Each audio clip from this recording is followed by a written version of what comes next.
All right, so we're going to talk about bouncing back and bouncing forward, okay? And a little bit of joke is that this lesson is brought to you by the letter B, okay? So we're going to continue on to talk about our creativity, adaptability, okay, as we start talking about bouncing back and bouncing forward. So, starting prompt, okay? What I want you to do, okay? Take out a piece of paper, just minimize this video, type it. Describe a time when you had to overcome an obstacle or a challenge. Okay? Take as much time as you want. I'm going to wait about 5 seconds on my watch, and then I'm going to start talking a little bit about mine. So,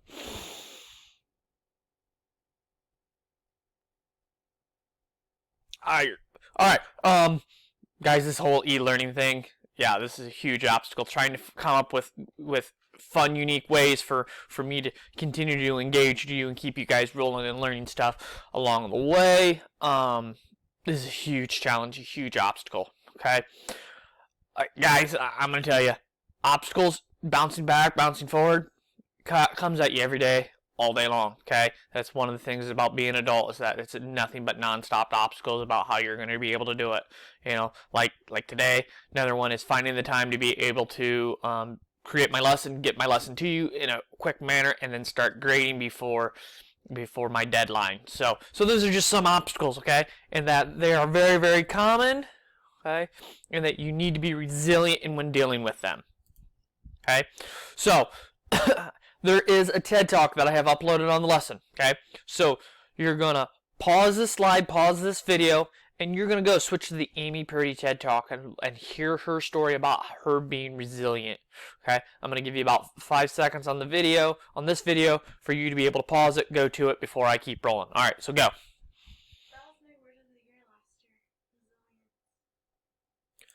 All right, reflection on the video. So you should have watched the video on what challenges or obstacles did Amy face? You know, she's skiing again, or excuse me, she's snowboarding again after catching meningitis. Oh my goodness. The fact that she had to find a way to walk again. How did she ever overcome those obstacles? She just took it little by little, one step at a time. You know, when she heard one of her favorite songs and decided it was time to start dancing again, she did it. Well, she realized that if she could dance, she could walk. If she could walk, she could snowboard. Okay, those are huge. Okay, and that you know, she was able to figure out how to chunk it instead of to do it looking at it as one piece at a time, or one whole thing at a time. You know, it's the type of thing is, in a lot of cases when I'm coaching, I'm telling my kids is that my kids look at either the total miles they're going to run or their long run at, you know, going into the season. It's like, guys, we got a long way before there. You know, I will get you there if you take it one step at a time. I will say in a common old phrase is, how do you eat an elephant? Well, don't look at eating the elephant, only worry about the next bite, because you eat an elephant one bite at a time.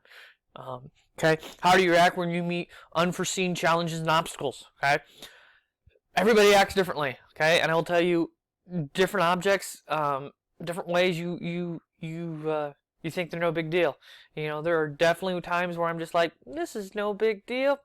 Knock it out of the ballpark. There are other things that other people are like, well, are you worried about that? And like, I'm completely flipping out. You know, here's an example. You know, if somebody, you know, with me, somebody goes, okay, we're gonna go run a half marathon today, which is 13.1 miles. I'm like, I'm not really in shape to do that, but yeah, I'll go do it and have problems walking for a few days, and I'll be over it, and we'll be done with it.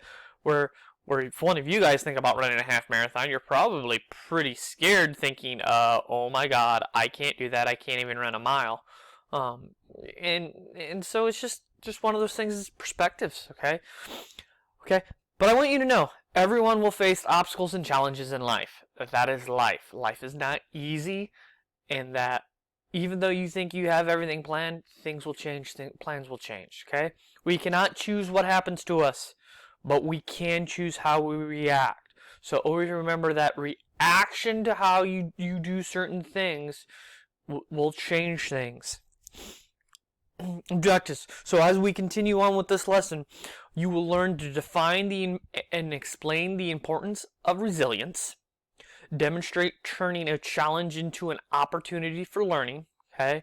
And identify the key support members. And identify your key support group members, okay? What is resilience? Okay?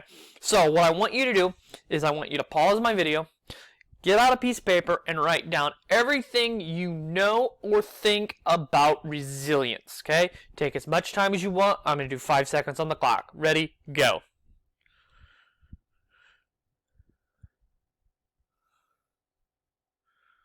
Okay, resilience. Resilience is the ability to become strong, healthy, or successful again after something bad happens. Okay? Remember, it does not say coping or just getting by. It's about thriving. Okay? It is about going above and beyond and making yourself even better after something hard. Okay? The definition says strong, healthy, and successful. Okay? So that is something that we need to understand when we're talking about resilience, is that it's not coming back to where you're at. It's going beyond after something difficult has happened. So, moving forward, leadership lessons. Leadership lessons. So what I want you to do is either stop the video and read leadership lessons, which is on Google Classroom, okay?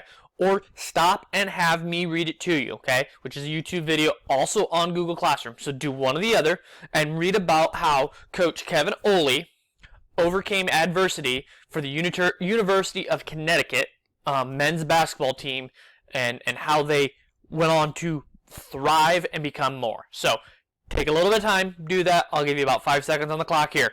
Go.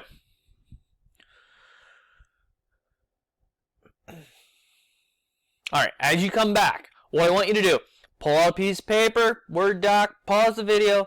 I want you to pick one of these 4 prompts, okay, one of these 4 prompts about the article and write about them, okay? Write about the article and using these, okay, and based on the reading.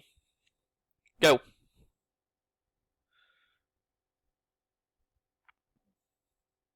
Okay, challenges of the coach. Okay, some reflections. Okay, what challenges and obstacles did Coach Ollie face? Okay, so when he took over the program, okay, he had big shoes to fill. So he had to replace a national championship winning coach, won multiple national championships, and this coach, he had a big shoes to fill and a lot of responsibility within the program. So there is one of his obstacles.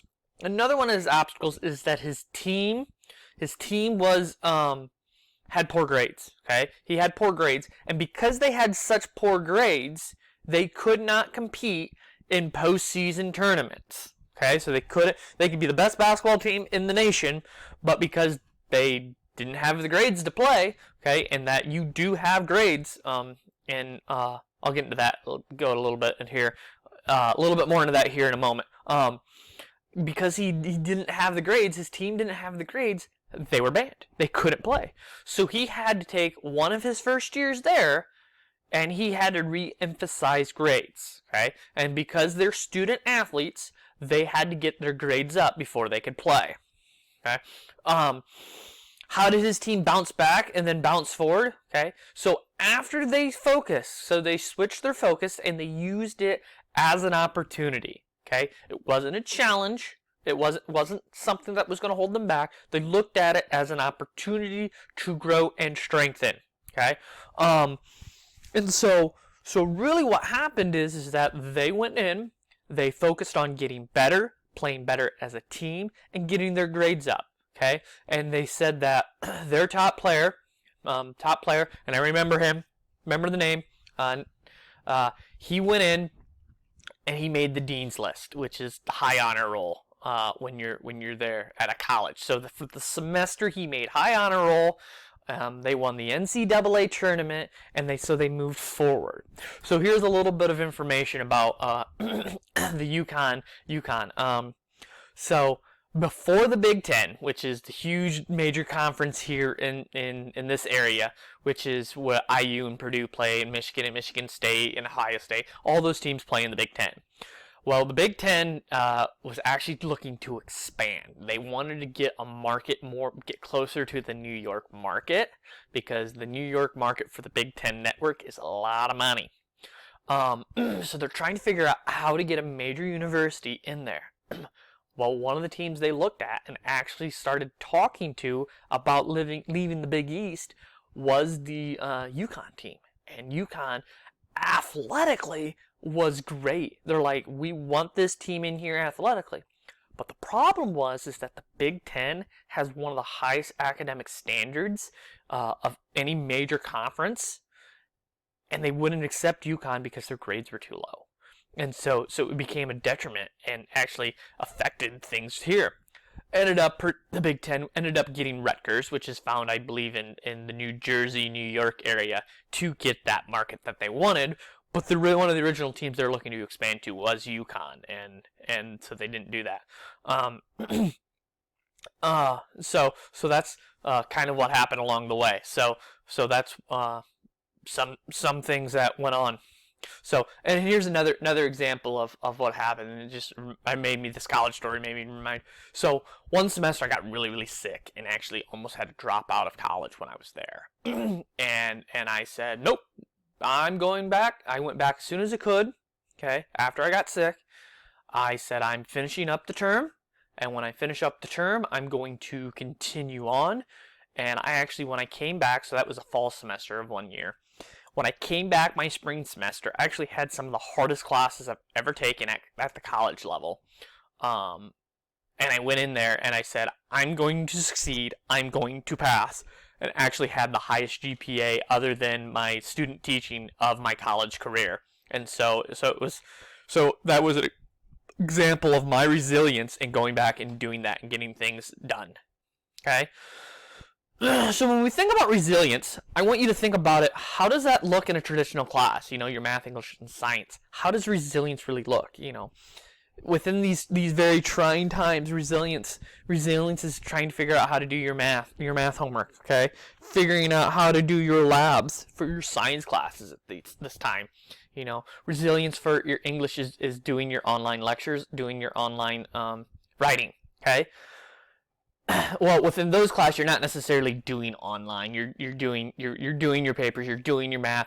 You're going through the grind that is every class. Okay, some resilience within the CAD class is figuring out how to get past your own self. Okay, and that's one of the things I purposely do is I want you to get past your own self and for you to be able to focus and get things done, because that's what's going to be expected of you in the workforce, is for you to get out of your own way. And so I want to put that challenge on you within the class.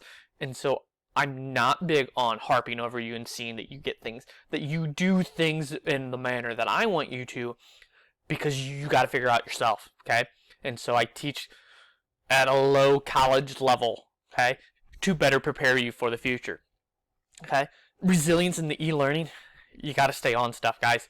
I try to have my stuff, they take a little bit of time. Well, I purposely try to make it take a little time because you're supposed to be in class for 2.5 hours a day, so I try to have my assignments take a while. Well, it's kind of trade on, trade off. And so it's the resilience of trying to figure out how to get into the class, how to do the work, how to watch the lessons. And so that's where resilience really looks in this world. So I'm going to stop this one. I'm going to pick up the next slide on the next video. So good luck, guys. Thanks.